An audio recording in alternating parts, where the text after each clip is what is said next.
नमस्कार, आप देख रहे हैं सत्य का असर। मैं हूं पत्रकार जितेंद्र सिंह पटेल। देखिए आज की खास खबर। कानपुर संभागीय परिवहन विभाग आरटीओ में आज धूमधाम से मनाया गया स्वतंत्रता दिवस। देखिए आज की खास खबर। मार्टिन लूथर किंग केवल विश्व के इतिहास में दो ऐसे व्यक्ति हैं जिनके साथ डिनर करना पसंद करूंगा। ये आपके विश्व के सर्वोच्च सबसे शक्तिशाली राष्ट्रपति का कथन था। आइंस्टीन उस जमाने का महान वैज्ञानिक हुआ करता था। उसने कहा था कि हाड़ मांस से बना हुआ कोई ऐसा ही शरीर होगा, आने वाली पीढ़ियां यकीन नहीं करेगी। ऐसे थे महात्मा गांधी। तब हमें देश की आज़ादी मिली है, इतनी आसानी से नहीं। साथियों, मेरा यह कहने का कतई यह तात्पर्य नहीं है कि मैं गरम दल के या हमारे आंदोलन में जो थोड़ा बहुत उग्रवाद, जिसको अंग्रेजी हुकूमत उग्रवादी कहा करती थी, भारतीय इतिहासकार आंदोलनकारी कहते हैं। सरदार भगत सिंह, चंद्रशेखर आजाद, राजगुरु, सुखदेव, अशफाक उल्लाह खान, राम प्रसाद बिस्मिल, इन शहीदों के त्याग बलिदान को भूल नहीं सकते हैं। राम प्रसाद बिस्मिल ने कहा था, सरफरोशी की तमन्ना अब हमारे दिल में है, देखना है जोर कितना बाजरे का करते हैं। यह नारा पूरे हिंदुस्तान के समस्त स्वतंत्रता प्रेमियों, गांव-गांव, शहर-शहर के लोगों को सड़क पर उतार दिया था। ऐसा जमाना था। असहयोग आंदोलन के समय सविनय उद्यान भारतीय शक्ति का बहुत ही विशद चित्रण आप लोगों के सामने किया है। इस तरह से हम लोग विश्व में आगे बढ़ते हुए निरंतर अपनी एक पहचान बना रहे हैं, इसके बारे में उन्होंने बहुत विस्तार से चर्चा की, आप लोगों के सामने इसको रखा। स्वतंत्रता दिवस का ये पर्व हम लोग क्यों मनाते हैं हर साल? उन शहीदों को, उन सेनानियों को याद करने के लिए जिन्होंने इस देश की आज़ादी के लिए अपने प्राणों का बलिदान किया था, और उनको याद करके किस तरह से हम अपने इस देश को आगे बढ़ाएं, समृद्ध करें, उसको सशक्त करें, उसको प्रगति के मार्ग पर अग्रसर करें। इसके लिए हम लोग उन स्वतंत्रता सेनानियों को याद करने के लिए इस पर्व को मनाते हैं। तो मेरी ये अपील आप सभी लोगों से है कि आप लोग जहाँ भी, जिस भी क्षमता में काम करते हो, तो आप अपने उसी दायरे में रह के देश की प्रगति में बहुत बड़ा योगदान कर सकते हैं। अगर आप अपने काम को अच्छे से करते हैं और उसमें अपनी पूरी ऊर्जा लगाते हैं, अपना पूरा योगदान देते हैं, तो देश के लिए इस समय यही हम लोग की देशभक्ति है।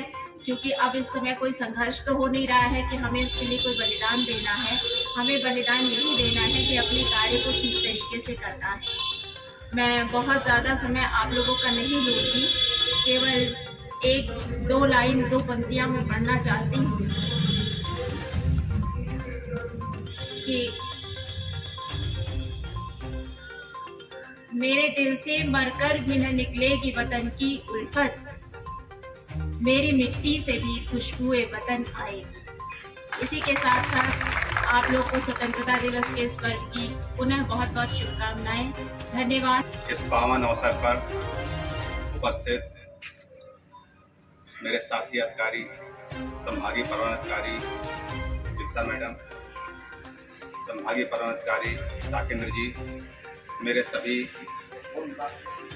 साथी सहायक संभागीय परिवहन अधिकारी, यात्रीकर अधिकारी, आरआई साहिबान, इस कार्यालय के सभी साथी कर्मचारी, यहाँ उपस्थित सज्जनों, मीडिया के बंधुओं, सर्वप्रथम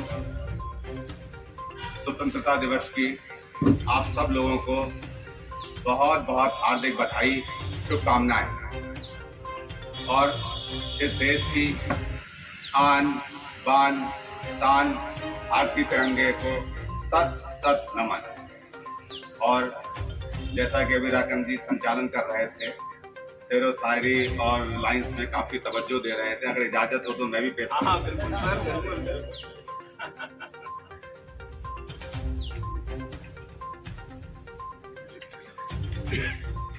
सर्वप्रथम मैं देश की शान तिरंगे के लिए दो लाइनें पेश करना चाहूंगा। कुछ नशा है तिरंगे की आन का, कुछ नशा है मातृभूमि की शान का। हम लहराएंगे हर जगह ये तिरंगा, ये नशा है हिंदुस्तान का। दे सलामी इस तिरंगे को जिससे तेरी शान है, सिर हमेशा ऊंचा रखना इसका जब तक दिल में जान है। साथियों, स्वतंत्रता दिवस हर वर्ष मनाते हैं और आज का दिन ऐसा दिन है जब हम सबसे पहले अपने उन शहीदों को, आज़ादी के क्रांतिकारियों को, उन महान विभूतियों को, सेना जन नायकों को याद करते हैं, जिनके पुण्य प्रताप से, जिनकी दूरदृष्टि से आज हम नव भारत की जो नींव रखी गई है उस पर खुली हवा में सांसें ले रहे हैं। मैं ऐसे क्रांतिकारी